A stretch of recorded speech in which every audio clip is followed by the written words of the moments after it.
welcome to episode 4. We're 10 videos down, only 2,628 to go. No weight lost, no lessons learned, just trinkets and lies. Today we're going to be going through videos 11 through 15. The squat challenge somehow continues, there's more clutter, and for the first time we hear the whispers of doctors and health, concepts that will soon become plot devices rather than priorities.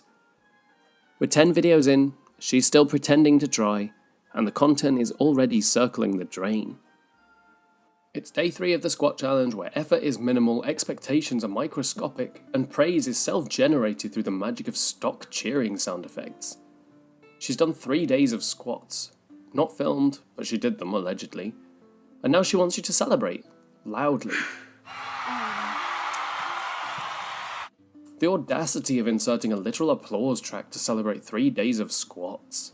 We have now reached the era of performative fitness theatre, where the suggestion of consistency is more important than the actual results. I would like to remind you, you're not meant to believe she's succeeding. You're just meant to applaud as if she is. She says she's shocked that she wasn't in that much pain, because in Amber's world, muscle soreness becomes a barometer of heroism.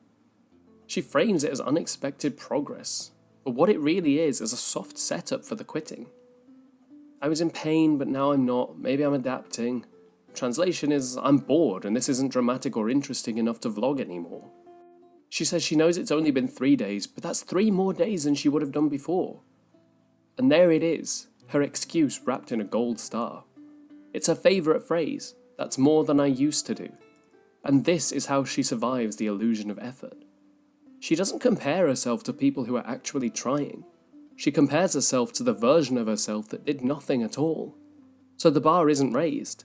It's just relocated to a slightly more flattering mirror. There's just a sound effect, a smirk, and a desperate plea for praise. It's not fitness, it's fan fiction. Video 12 is 8 random items in my room. It's a spiritual sequel to the Jewelry Hoard tour. It's like we've caught a mid-identity crisis, just filming clutter, editing in canned sound effects with crickets and pretending it counts as a personality. She's just showing us 8 unrelated objects from her room, presented with the comic timing of a 2006 MySpace user with the editing prowess of a Windows 98 screensaver. And she adds in sound effects now, 2 videos in a row. And while it is technically effort, it's the kind that makes you question why the hell she's even bothering. She thinks it's quirky, but it isn't. Item 1 is a small teddy bear. She adds the crowd cheering and she just smiles like she's cured disease. It's not humour, it's a grown woman applauding herself for owning a stuffed animal. Yeah, remind me never to wear this again. Then there's the pink Bret Michaels hat with the crickets chirping sound effect. This is accidental brilliance. The cricket sound effect is self-inflicted shade so sharp it nearly redeems the moment. But of course she didn't do it to be self-aware. She did it because she thought it was funny, and that's infinitely worse for her. The Crayola colouring book. For stress, I'm sure, to relax. And there isn't anything wrong with adults colouring. It's the cumulative effect of this video that makes it feel less like a coping mechanism and more like developmental delay. Pretending to be drinking out of a wine glass? It looks like a sad Sims animation. There's no substance, she's just gesturing towards what she thinks adults do without participating in anything adult herself. It's not wine, it's not real, and that's her entire channel in one clip. Then there's the pink skull thing she can't describe. Even she looks confused. We're only 12 videos in and she's already showing things she can't name or explain. It's not vlogging. It's just a visual inventory of poor decisions. And then, the perfume era begins. She mentions perfume the way people mention God, reverently, frequently. And you should prepare yourselves because this is a recurring thing for the next 10 years. Item 7 is a bag of Lego, and she swears she's not 10. But she's saying this after showing us a teddy bear and a colouring book and a wine glass she play acts with. Amber, you might be 10 emotionally, spiritually. And then the fitting end is a stuffed animal she hides behind. A literal retreat into soft objects and cute noises rather than growth or maturity. The video's not content, it's avoidance. She says she doesn't know if she'll ever do it again, and God, I hope she doesn't. 8 items with no meaning, no structure, just sound effects, toys, and the stench of arrested development. She may have discovered editing, but she still hasn't discovered accountability. This was never about sharing her possessions. It was about distraction. She titled video 13 Squat Challenge Day 4 plus Doctor's Appointment plus Jewellery. It's a chaotic title for a video that's a lot less than the sum of its parts.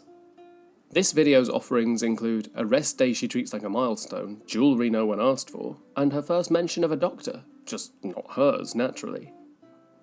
She says that it's day 4 and it's a rest day, so that worked out good. Worked out good. Of course it did. The less she has to do, the more she feels validated. This is her favourite kind of success, a passive one, and the fact that she's relieved that it's a rest day after only 3 days tells us everything we need to know. She mentions that she woke up 5 hours earlier than normal, and because for Amber, waking up before noon is apparently an event worth logging, she frames it as support for Crystal because she wanted to go with her to the doctor. But let's be real, Amber's need to be present has nothing to do with concern. It's about visibility, and making the story about her, even when it isn't. And what is a rest day without a fashion show that no one requested? She's showing off her $4 jewellery with the reverence of a royal heirloom. Then she smiles softly and says that she wears the ring too much. But I'd like to remind you there's no such thing as too much when you have nothing else to show. She mentions her hair being in a braid and how it's one of her favourite ones to do. She says it like she's being casual, like it's normal. Amber doesn't get dressed for life. She gets dressed for the camera. And that braid is just another soft-focused distraction from the reality that she's not doing the squat challenge. She mentions Crystal's doctor's appointment, says she's worried, and asks her audience to keep her in her thoughts. This is a delicate one. It is, on the surface, very sweet. She's showing concern, she's asking viewers to think of Crystal. But it's all delivered like a footnote. It's casual, it's quick, and it's thrown in after the bows, the braids, and the bargain jewellery. It's not emotional depth. It's empathy theatre. So she's on day 4 and doing nothing. She's mentioning doctors for the first time, and most of the screen time is spent on cheap accessories. She isn't trying to lose weight already. She's just uploading anything to maintain the illusion of effort. And we have to be honest, this rest day will become her entire content strategy. And then we're deep in the filler era. It's just an aimless catalogue of cats, video games, deliveries, and reminders that this is apparently a weight loss channel. But there's no progress here. She opens by coaxing her cat back inside using treats. The crunch of the bag, the magic of it, the excitement in her voice, it's the most effort we've seen all week. And that's the tragedy, isn't it? She's more enthusiastic about the rustling of a food bag than anything. She's fawning over a delivery that Crystal's mother got from Amazon and says she's going to do a review on it. Of course she will, because any new object that enters the house is a content opportunity. It's not about value or information, it's just about filling the space with something that isn't what she promised. And then she says everything in moderation while slicing into dessert. Moderation only exists when there's structure to moderate. Amber's idea of moderation is just limiting guilt per serving. Not calories, not sugar, not frequency. It's performative restraint, and it's insultingly transparent. And then finally, Crystal gets some screen time, and surprise, it's a passive dig. Of course, Amber positions herself as the one watching weight loss vlogs, researching, planning, trying. But what is she actually doing? Nothing. She's not emulating the vloggers, she's not inspired. She's pretending to be on a journey. It's classic Amber. It's proxy productivity. She shows off the bookshelf, the shelf of aspirational failure. She shows all the unread books proudly, like potential something you can display. The moment's chilling in its honesty. She doesn't read them, she just owns them. Just like she doesn't lose weight, she just vlogs about it. And then it ends with Amber saying, apparently we love Rock Band, like it's a punchline, like Crystal's interests are just something she tolerates. But if you listen closely, you'll hear the contempt. It's the same tone she'll use years later when mocking someone's Star Wars obsession or a love of anime.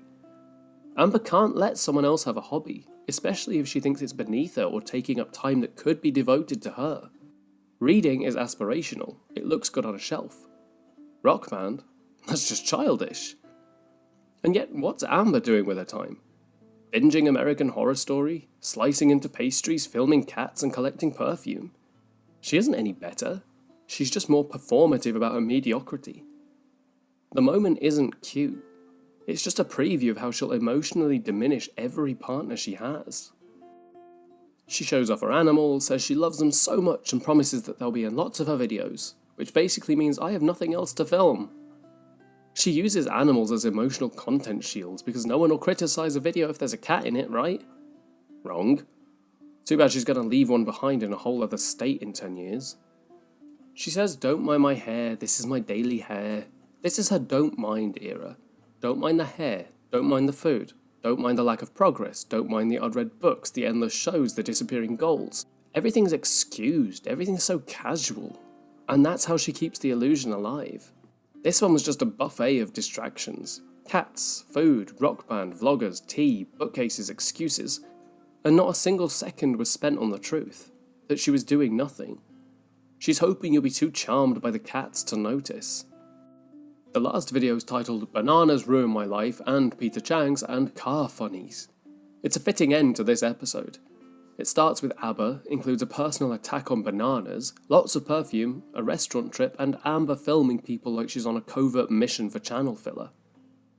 This video is her at her most chaotic neutral.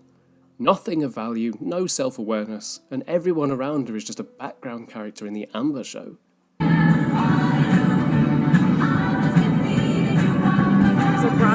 I could almost forgive her liking Desperate Housewives, but now she's showing off ABBA in her videos, and I'm taking that as a personal betrayal, and I'll probably be filing emotional damages for it. She hasn't earned ABBA. She says she's not feeling good, she had half a banana. Half a banana. She says it with all the gravity of a war injury, like potassium deficiency, some grand tragedy that blindsided her despite her being on a weight loss channel. It's just a pathetic attempt to dramatise the consequences of being an adult. I don't like bananas, but it was the only option. No, it wasn't. She chose drama, as always, and then blamed her fruit. Amber, if your blood sugar's crashing and your go-to solution's a half-hearted banana that you don't even like, that's not poor planning. It's deliberate martyrdom. And then the chaos begins. She films herself at CVS, she's nowhere near the lotion she's allegedly looking for, but then veers to the perfume aisle like a moth to a scented flame. Perfume is just her emotional support animal. She clings to it in every store, every vlog, every failure. It's not about smelling good. It's about buying something to feel like she's doing something. She films Crystal's parents in a store just browsing harmless items, and then says this is what they do. They play with toys. No, Amber. What they did was let you into their house, and then you shove a camera in their faces and mock them. It's not quirky, it's just ungrateful, parasitic entitlement. And it only gets worse. Of course she's going out to eat, and then of course she films the bathroom and coos at the wallpaper. Because when the food is empty of meaning, the decor becomes the star. She films the walls because filming herself would require self-awareness.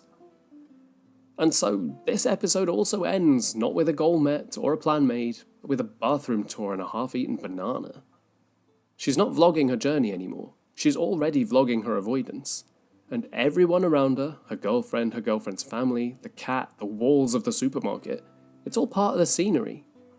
There's no growth, only perfume. And there we have it.